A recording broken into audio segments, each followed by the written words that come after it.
It's interesting that there are black females that question why black men do not protect black women.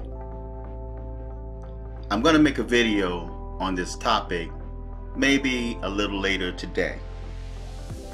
But I want to deal with this women's march in California that was canceled because it was considered too white. You see the headlines: Women's March in Mostly White City. In Mostly White City. Canceled for being too white. I'm gonna repeat that. Women's March in Mostly White City. Canceled for being too white. Now, I'm going to remain silent for a few seconds. I want you guys to kind of take that in. Think about that.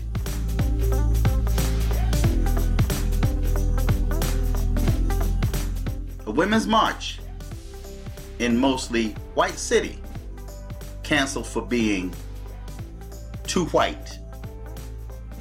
Now, it's interesting that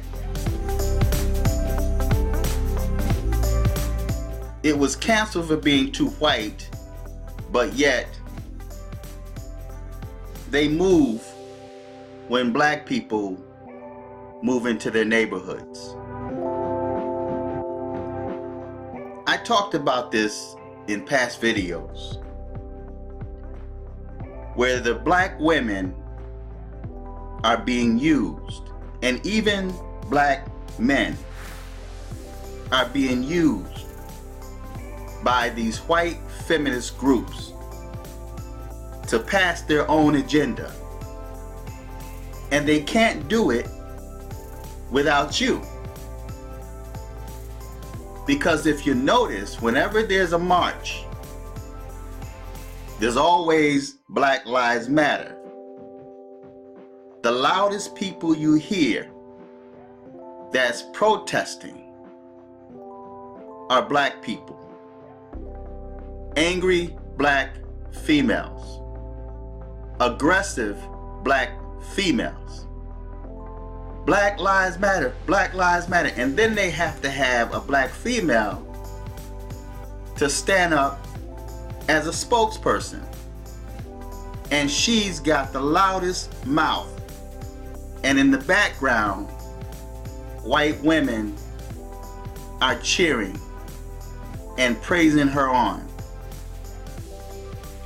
When are black people going to stop being the guinea pig for the white agenda?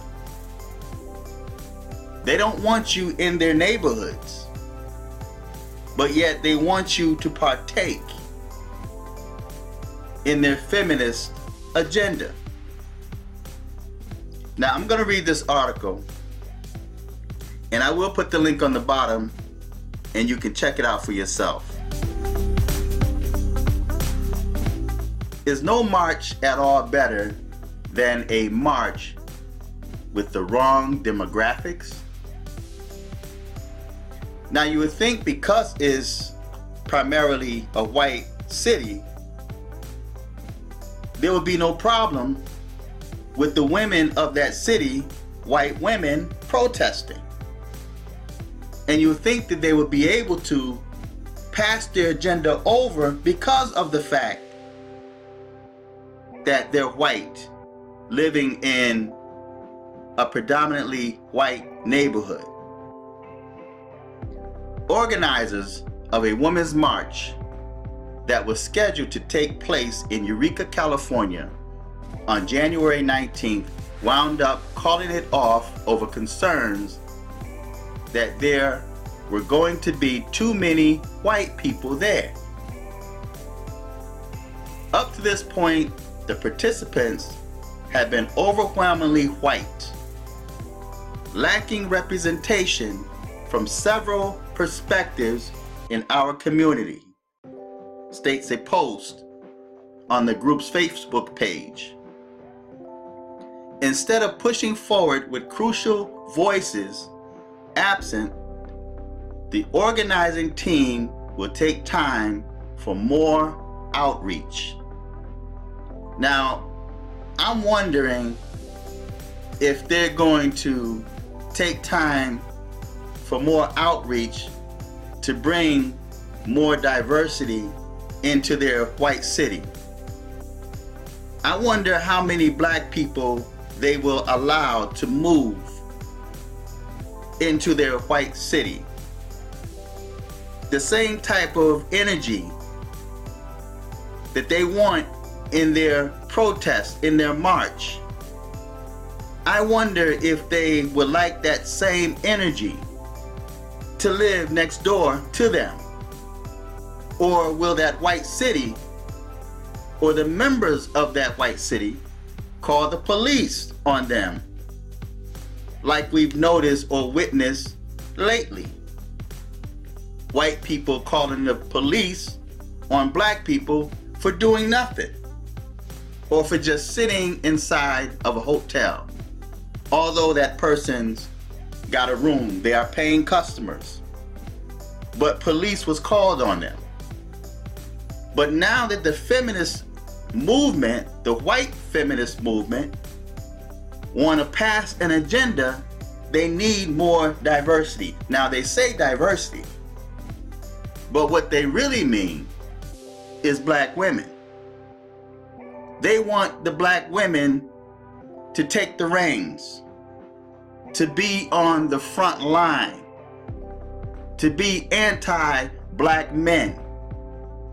They want to be able to capitalize off of the experience or the negative experience of black women. So they have no power without black people when they want to pass an agenda. But when it comes to black people living in their neighborhoods, they call the police on you and ask you, why are you here? The organizers of the Eureka Women's March in Humboldt County, California, are moving to focus towards an event date on March 9th in conjunction with International Women's Day. Now see, they're using the International Women's Day to push their agenda. They care nothing about black women. They care nothing about black people. But yet, you're only valuable when they want to pass their agenda.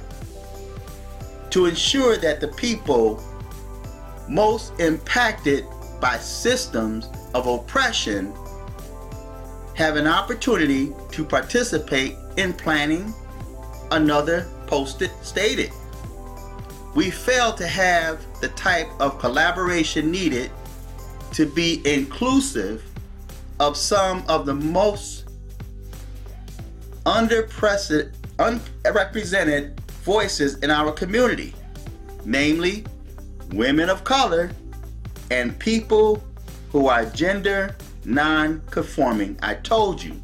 Now, this is the first time I really read this article, right? I saw videos and I had not really read this article, but I knew they were referring, or they were missing, women of color, black women. This is, in a word, stupid. For one thing, Humboldt County, where Eureka is located, is approximately 74% non-Hispanic white. In other words, the projected demographics of the march might have been a simple reflection of the demographics of the city where it is scheduled. It might not have been a it might not have been a racism issue or an inclusion issue, but a logical one. What's more, I'm having a hard time understanding how having no march at all is better than having a march that happens to be mostly white. If these marches do anything to fight Trump, see, that's their agenda. They care nothing about black people, which I'm not sure they do. But if they do, the way the organizers believe they do, wouldn't they want to have as many of them as possible? It's especially rich when you consider how often white women are slammed as a group because so many of them voted for Trump. People on the left have often calling these women traitors and all other sorts of terrible names because they chose Trump over Hillary. But when they try to do something to fight Trump, then that's a problem too. Give me a break. Now they playing the victim role. It's a wonderful thing to be inclusive, except when they want you to live in their neighborhoods. See, it's a wonderful thing to be inclusive, but you can't live in their neighborhoods, or they'll call the police on you. So black women need to wake up. Black men need to wake up and stop teaming up with these groups that don't benefit you at all. Think of all the marches that black people partook in where white people were leading it. Where has it gotten you? Have things changed for you for the better? Can you live in their neighborhoods in peace? Or have there been an increase of the police being called on you? Now, I'm hoping that you guys share this video. Even if you may not like a lot of the other videos that I've made, you don't like what I say, this video should be shared. Because if black women continue to be, now keep in mind, and I'm going to do a video on why black men don't protect black women, and a lot of it has to do with issues like this, where black females are teaming up with white women. Black females are leading the feminist movement for white women, and they don't benefit. White women are still getting married to their own men. They're still loving and respecting their own men, but black females are throwing them men aside. Black females are looking to marry white men that in many cases reject them or use them for sexual objects.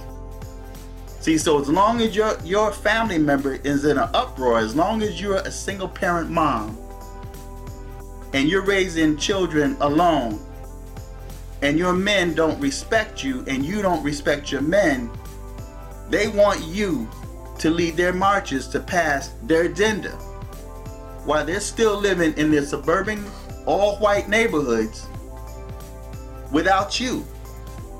But the minute you, as a single parent moms, and your 4 children, maybe by different baby daddies, decide to move into their neighborhoods, now they have an issue with you. They're not saying it's so wonderful to be inclusive. So it says it's a wonderful thing to be inclusive. And I think that it is a good goal for these march organizers to focus on including as many different voices in their effort as possible. But canceling an entire march because they didn't get those voices, especially when the area of the event is overwhelmingly white, does absolutely nothing to further their case. With this cancellation, the left gained absolutely nothing, and they lost the chance to have their voice heard, simply because too many of those voices happen to be white. Now, there's a mug that Trump supporters could buy. There's also t-shirts that says this. Here's the link right here, right on the bottom. Click this link and it takes you right to the page where you can order your own mug that says Trump 2012, F your feelings. So share this video, click on the donate button and donate to this channel. But black women, black men, you really need to wake up, because you're being destroyed from among yourselves. You're being used to promote someone else's agenda, destroying your own unity. Black women are now without black men. Black men now are without black women. If you look on YouTube, you'll see a host of videos where black men and black women are fighting among themselves, expressing hate toward themselves. And many black females have taken the reins in the front line of the white women's feminist movement. But white women still have their men. White women are still getting married. They have families. But black women are the most unprotected women in this world. So, feedback, tell me what you think, subscribe. Until next time, I'm just thinking out loud.